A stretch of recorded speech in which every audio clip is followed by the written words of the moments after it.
Hai adik-adik semua, salam jumpa kembali dengan saya belajar matematika. Belajar matematika itu sangat menyenangkan. Belajar matematika sangat mengasihkan. Ingat, selalu ikuti protokol kesehatan. Matematika oke.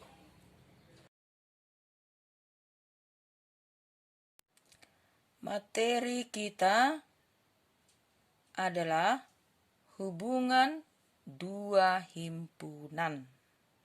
Hubungan dua himpunan. Adapun yang menjadi tujuan pembelajaran, setelah pembelajaran selesai, kamu diharapkan mampu: 1. Menjelaskan hubungan dua himpunan. 2. Menyatakan hubungan dua himpunan. 3. Menyelesaikan masalah hubungan dua himpunan. Adapun yang menjadi hubungan dua himpunan yang kita bahas di sini nanti ada 4 bagian. Yang pertama, himpunan saling asing. Kedua, himpunan beririsan. 3, himpunan yang sama. Dan yang keempat nanti adalah himpunan yang ekuivalen. Kita awali dari yang pertama, himpunan saling lepas. Kapankah dua buah himpunan itu dikatakan saling lepas? Ya, dua himpunan yang tidak kosong dikatakan saling asing atau saling lepas jika di antara kedua himpunan tidak mempunyai anggota persekutuan atau tidak mempunyai anggota yang sama atau serupa. Tidak ada anggota P yang sekaligus menjadi anggota himpunan Q. Atau ditulis, kalau kita cari irisannya, P iris Q adalah himpunan kosong. Ya. Himpunan P dan himpunan Q saling lepas atau saling asing yang dilambangkan dengan P ada garis miring 2 baru Q. Jadi ini dibaca P saling asing dengan Q. Yang kedua, himpunan beririsan. Himpunan beririsan ini biasa juga disebut dengan himpunan yang berpotongan. Ya. Himpunan P dan Q beririsan, tidak saling asing. Jadi kebalikan dari saling asing. Jika di antara kedua himpunan terdapat anggota himpunan yang serupa atau ada anggota persekutuan, tetapi masih ada anggota P yang bukan Q, dan sebaliknya masih ada anggota P yang bukan anggota Q.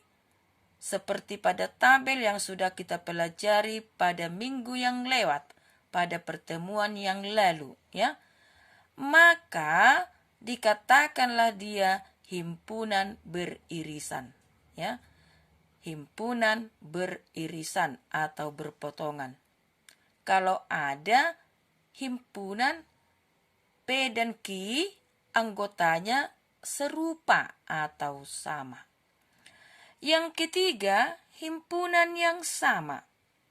Himpunan P dan Q dikatakan sama jika semua anggota P menjadi anggota Q. Dan semua anggota Q juga menjadi anggota P.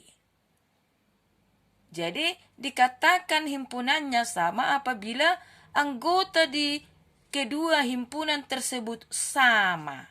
Ya, sama anggotanya. Kita lihat ini. P anggotanya SAKU. Ki anggotanya KUAS.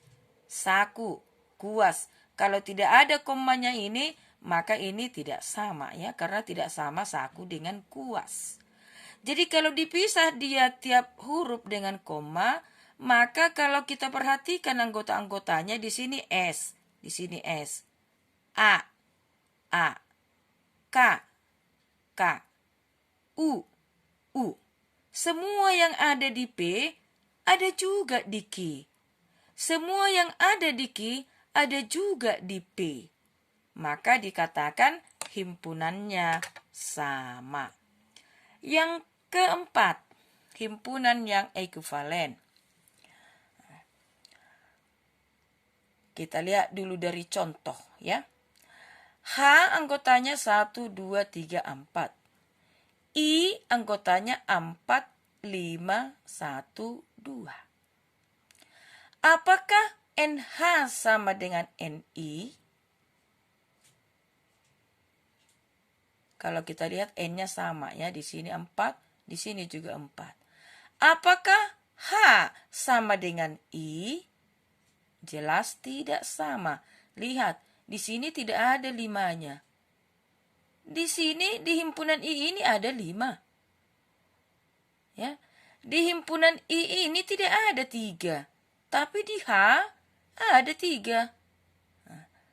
Berarti H-nya tidak sama. Anggota H-nya itu dengan anggota I tidak sama. Ada yang berbeda. Tapi N-nya, N itu menyatakan banyak anggota. Kita lihat di sini banyak anggotanya ada berapa? 4. Kita lihat lagi di I. Berapa banyak anggotanya? 4. Jadi NH sama dengan NI. Tapi H tidak sama dengan I. Jika demikian halnya, maka dikatakan himpunan ini, himpunan H dan I, dikatakanlah ekuivalen. Ya. Jadi untuk menentukan apakah hubungan dua himpunan itu ekuivalen, maka kita lihat saja dulu pertama sekali banyak anggotanya. Kalau banyak anggota berbeda, tidak mungkin ekuivalen, ya. Karena syarat utama untuk menentukan apakah himpunannya ekuivalen harus banyak anggota kedua himpunan itu sama atau serupa. Untuk lebih jelasnya kita lihat contoh masing-masing hubungan himpunan tersebut, ya. Contoh himpunan saling lepas. S anggotanya 1 sampai 9. A anggotanya 1, 2, 3. B anggotanya 4, 5, 6. Maka himpunan A dengan himpunan B setelah kita perhatikan anggotanya dikatakanlah saling asing, ya, atau disjoin. A disjoin B. A saling asing B. A saling lepas B. Itu sinonim, ya, yang manapun boleh. Kita lihat anggotanya di sini. 1, 2, 3. Di sini B-nya 4, 5, 6. Tidak ada yang sama anggotanya kan? Berbeda semua. Berbeda. Nah, kalau demikian halnya, berbeda semua anggotanya, maka jelaslah bahwa himpunan A saling asing dengan B. Kalau kita gambarkan dengan diagram pen, maka masing-masing himpunan A dan himpunan B, ya, kurva tertutupnya itu tidak bersentuhan atau tidak berpotongan. Berpisah dia, terpisah, saling lepas, saling asing, ya. Jadi inilah keadaannya kalau himpunannya saling asing, kalau digambarkan dengan diagram pen. Contoh himpunan beririsan. Ya, kita lihat anggota A. 1, 2, 3, 4. B 4, 5, 6, 7. Kita lihat anggotanya. Adakah yang serupa? Ya, di sini setelah kita lihat ada, yaitu 4. Ya, 4. Kalau ada yang sama anggotanya, disebutlah bahwa himpunan A berpotongan atau berintersected dengan B atau beririsan. Ya, ada anggota yang sama, dikatakanlah himpunannya saling berpotongan. Kalau digambarkan diagram pennya, maka kurva tertutup untuk himpunan A dengan himpunan B berpotongan. Di perpotongannya itulah, ya, jadi daerah ini perpotongannya itu disebut juga dengan interseksi. Disitulah 4. Disitulah anggota yang serupa di A dan di B. Ya. Jadi kalau dia beririsan, maka diagram pennya, kurva atau garis lengkung tertutup itu berpotongan.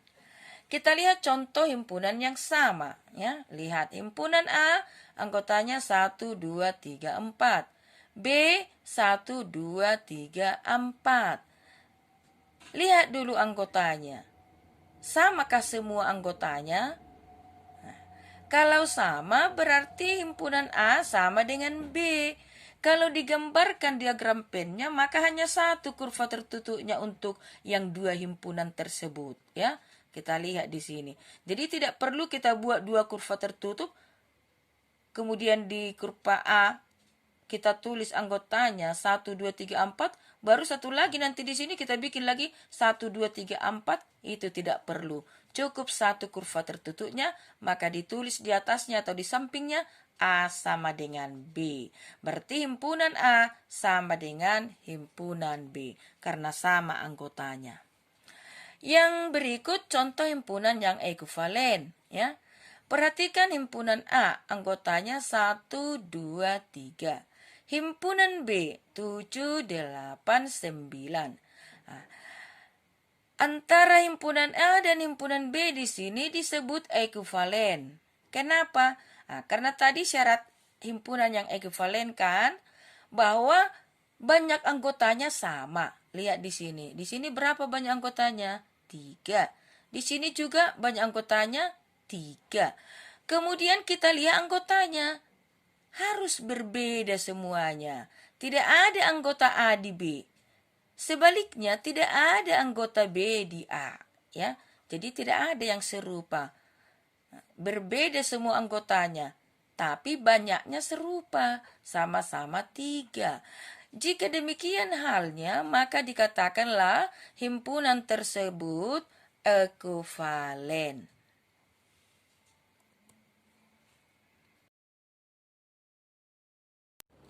Baiklah adik-adik semua, sampai di sini dulu pembelajaran kita hari ini.